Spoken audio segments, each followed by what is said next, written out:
السلام علیکم ورحمۃ اللہ وبرکاتہ۔ شروع اللہ کے بابرکت نام سے جو بڑا مہربان اور نہایت رحم کرنے والا ہے۔ آج کا ٹاپک ہوگا قسم کھانا جائز ہے یا نہیں۔ تو اس کے سے پہلے ہم اسقاط حمل کی حفاظت کے لیے ایک مجرب نسخہ بھی ہے اور وظیفہ بھی ہے، آپ اگر کر لیتے ہیں تو انشاءاللہ تعالی اللہ کے فضل سے اس میں آپ کو فائدہ ہوگا۔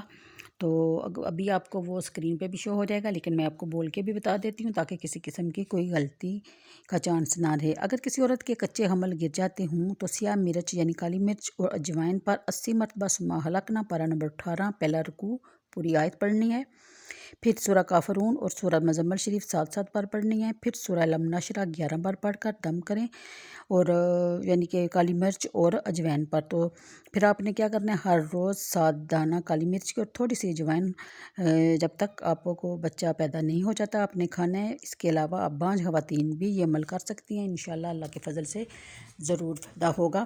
تو اب بڑھتے ہیں ہم اپنے ٹاپک کی طرف کہ قسم کھانے کا بیان ہے، جس میں آیت نمبر 437 ہے۔ اے محبوب بشارت دو ایمان والوں کو اور اللہ کو اپنی قسموں کا نشانہ نہ بنائیں۔ شان نزول حضرت عبداللہ بن رواحہ نے اپنی بہنوئی نعمان بن بشیر کے گھر جانے اور ان سے کلام کرنے اور ان کے حصوم کے ساتھ ان کی صلح کروانے سے قسم کھا رکھی تھی، اور جب ان سے ان کے متعلق کوئی بات کہی جاتی یا کچھ کہا جاتا تو اس میں وہ کہہ دیتے کہ میں نے تو قسم کھائی ہے اس لیے میں یہ کام نہیں کر سکتا۔ اس باب میں یہ آیت نازل ہوئی اور نیک کام کرنے سے قسم کھا لینے سے منع فرمایا گیا۔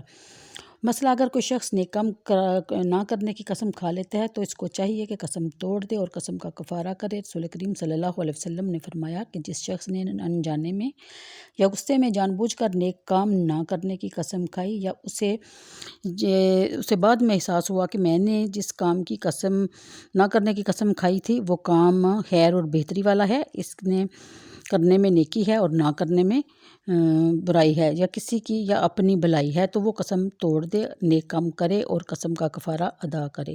439 میں ہے کہ وہ جو قسم کھا بیٹھے ہیں اپنی عورتوں کے پاس نہ جانے کی، انہیں 4 مہینوں کی مہلت دی جاتی ہے۔ اگر وہ اس مدت میں پھر آئیں واپس یعنی کہ آ جائیں تو اللہ بخشنے والا مہربان ہے، اور اگر چھوڑ دینے کا ارادہ پکا کر لیا تو اللہ خوب جانتا ہے اور سنتا ہے۔ بعض مفسرین نے یہ بھی کہا ہے کہ اس آیت میں بکثرت یعنی ہر بات پر بار بار قسم کھانے کی ممانعت فرمائی گئی ہے۔ مثلا قسم 3 طرح کی ہوتی ہے، نمبر 1 لغو، نمبر 2 غموس اور نمبر 3 منعقدہ۔ لغو یہ ہے کہ کسی گزرے ہوئے امر پر اپنے خیال میں صحیح جان کر قسم کھائے نے اور در حقیقت وہ اس کے خلاف ہو تو یہ معاف ہے، اس پر کفارہ نہیں۔ غموس یہ ہے کہ کسی گزرے ہوئے عمل پر جان بوجھ کر قسم کھائی ہو تو اس میں گناہ گار ہوا، یہ معاف نہیں۔ تو آگے ہے کہ قسم منعقدہ، وہ یہ ہے کہ کسی آئندہ امر پر قصد کر کے قسم کھائے تو اس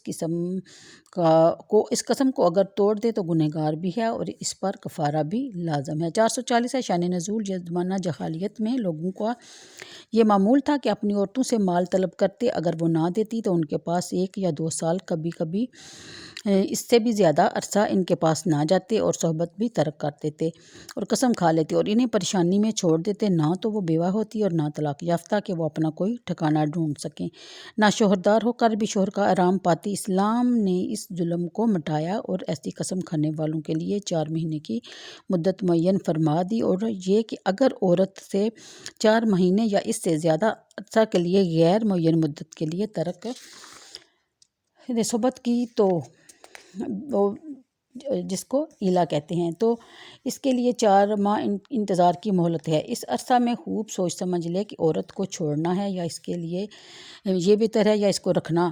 اگر رکھنا بہتر ہے تو سمجھے تو اس میں مدت کے اندر رجوع کرے تو نکاح باقی رہے گا اور قسم کا کفارہ بھی لازم ہے۔ اگر اس مدت میں رجوع نہ کیا اور قسم نہ توڑی تو عورت نکاح سے باہر ہوگی اور اس پر طلاق بائن واقع ہوگی۔ مثلا اگر مرد صحبت پر قادر ہو تو رجوع صحبت سے ہی ہوگا، اگر یعنی کسی وجہ سے قدرت نہ رکھتا ہو تو بعد قدرت صحبت کا وعدہ بھی رجوع ہے، تفسیر احمدی کے مطابق۔ آگے 441 اس آیت میں طلاق یافتہ عورتوں کی عدت کا بیان ہے، جن عورتوں کو ان کے شوہروں نے طلاق دی، اگر وہ کبھی شوہر کے پاس نہ گئی تو وہ ان سے خلوت یا نہ ہوئی تھی تو تب ان پر طلاق کی عدت ہے ہی نہیں، جیسا کہ آیت میں ما لکم علیہن من عدات میں ارشاد ہے کہ جن عورتوں کو حرد سالی یا قبر سنی کی وجہ سے حیض نہ آتا ہو یا جو حاملہ ہوں، ان کی عدت کا بیان سورہ طلاق میں آئے گا۔ باقی جو آزاد عورتیں ہیں یہاں ان کی عدت اور طلاق کا بیان ہے، ان کی عدت 3 حیض ہیں۔